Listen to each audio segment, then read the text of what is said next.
Assalamualaikum warahmatullahi wabarakatuh. Aksi nyata modul 13 Visi Guru Penggerak. Bersama saya, Agustina Sariwahyuni, SPD MPD, calon guru penggerak angkatan 9, SMA Negeri 1 Tebing Tinggi, Kota Tebing Tinggi, Provinsi Sumatera Utara. Dengan fasilitator Ibu Kamila Harahap dan pengajar praktik Ibu Seli Utami. Adapun visi guru penggerak yang saya buat adalah menjadi bagian positif dalam mempersiapkan masa depan murid guna mengembangkan dan meningkatkan kodrat sesuai potensi yang dimilikinya, sehingga berakhlak mulia dan berdaya saing global dalam profesinya masing-masing, serta bermanfaat bagi orang banyak, bangsa, dan negara.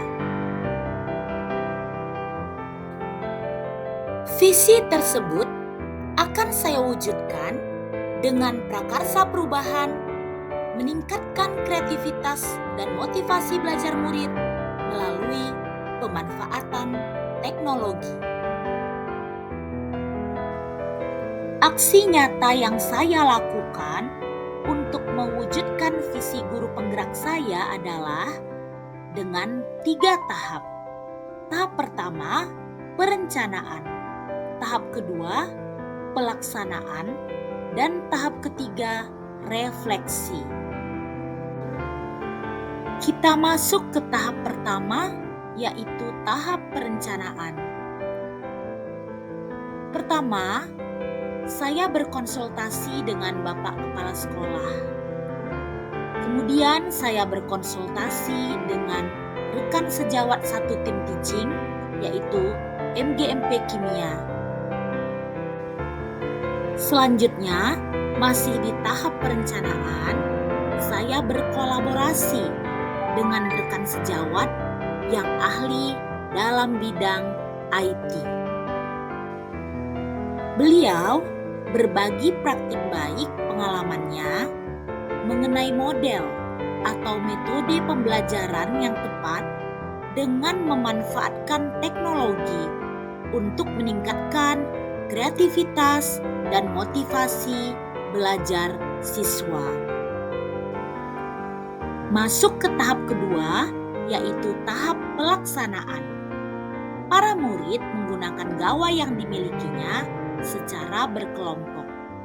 Di akhir pembelajaran, saya menugaskan para murid untuk berkreasi sekreatif mungkin, seinovatif mungkin untuk menampilkan hasil kerja kelompoknya masing-masing dalam bentuk video singkat tentang materi pelajaran yang telah diajarkan, menggunakan aplikasi apapun yang mereka mampu dan inginkan. Berikut merupakan video tugas kelompok kimia para siswa saya.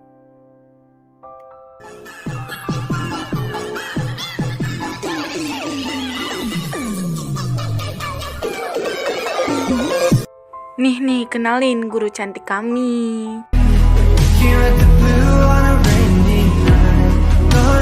Sabar, kenalin dulu nih anggota kimia bersla.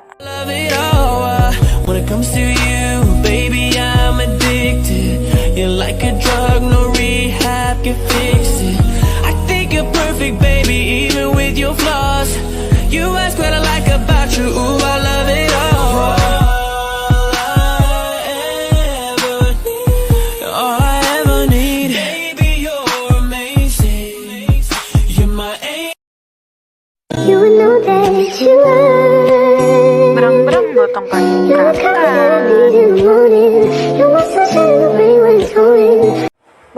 Bentar. Ini ada yang ngempil nih.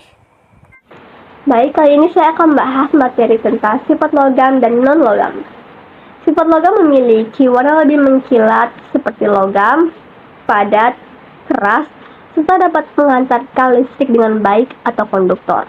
Sedangkan sifat non-logam tidak dapat menghantarkan listrik atau isolator, memiliki titik leleh dan titik didih rendah. Pada umumnya, di dunia ini sifat logam lebih dominan daripada sifat non-logam. Dalam sistem periode, Unsur-unsur logam terletak di bagian sebelah kiri, dan unsur non-logam terletak pada bagian sebelah kanan. Dalam suatu periode dari kiri ke kanan, itu sifat logamnya berkurang, atau sifat non-logamnya lebih dominan. Sementara itu, dalam golongan dari atas ke bawah, itu sifat logamnya lebih dominan. Antara logam dan non-logam itu terdapat semi logam atau metaloid, yaitu unsur non-logam yang mempunyai sifat-sifat kelogaman yang secara terbatas. Nah, cukup sekian dari logam dan non-logam. Selanjutnya akan dilanjuti oleh teman saya, Evi, yang akan membahas tentang titik lele dan titik didit. Terima kasih. Baik, di sini saya akan melanjutkan materi kelompok saya yang bertemakan tentang sifat periodik unsur, titik lele dan titik didit. Titik lele atau titik luhur suatu zat adalah suhu saat zat berubah daripada menjadi sebuah cairan. Pada titik lele, lele untuk padat dan cair ada di dalam keseimbangan. Untuk sebagian besar, zat titik leleh dan titik luhur kira-kira sama. Misalnya, air akan membeku jika didinginkan menuju suhu 0 derajat Celcius, dan pada suhu sama es akan mencair bila diberikan panas. Nah, untuk titik didih adalah suhu atau temperatur ketika tekanan uap sebuah zat cair sama dengan eksternal yang dialami oleh cairan. Sebuah cairan di dalam vakum akan memiliki titik didih yang rendah dibandingkan jika cairan itu berada di dalam tekanan atmosfer. Assalamualaikum warahmatullahi wabarakatuh. Perkenalkan, nama saya Putri Zakira Balkis dari kelas 10 MIPA 2. Di sini saya akan mempresentasikan tentang jari-jari atom. Jari-jari atom adalah jarak dari inti atom ke orbital elektron terluar yang stabil dalam suatu atom dalam keadaan setimbang. Biasanya jarak tersebut diukur dalam satuan pikometer atau angstrom. Dikarenakan elektron-elektron senantiasa bergerak, maka untuk mengukur jarak dari inti atom kepadanya amatlah sulit. Untuk itu digunakan beberapa cara yang lebih akurat seperti dijelaskan pada bagian selanjutnya. Bagian selanjutnya akan dijelaskan oleh Jeffrey. Wassalamualaikum warahmatullahi wabarakatuh. Sekian dari saya, terima kasih. Perkenalkan, nama saya Jeffrey Saputra. Di sini saya ingin menjelaskan tentang energi ionisasi. Energi ionisasi adalah energi yang diperlukan untuk mengeluarkan elektron yang terkait atau terikat paling lemah dari suatu atom-atom atau ion dalam wujud gas. Elektron yang terikat paling lemah dari suatu atom adalah elektron yang terdapat pada titik terluar. Energi ionisasi untuk mengeluarkan suatu elektron dari atom netralnya disebut energi ionisasi pertama. Dan untuk mengeluarkan suatu elektron kedua disebut dengan energi ionisasi kedua. Besarnya energi ionisasi merupakan mudah tidaknya elektron melekat pada inti atom. Semakin berenergi ionisasi maka semakin kuat elektron melekat pada inti atom.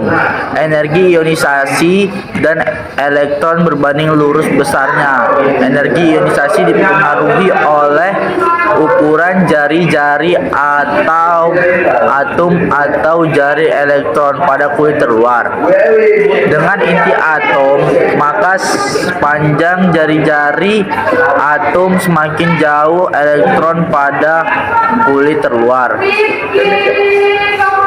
Semakin jauh elektron pada kulit terluar dengan inti atom, semakin panjang jari-jari atom, maka semakin kecil energi ionisasinya. Sekian dari presentasi dan hasil video kami. Apabila ada salah kata, perbuatan, mohon dimaafkan. Assalamualaikum warahmatullahi wabarakatuh.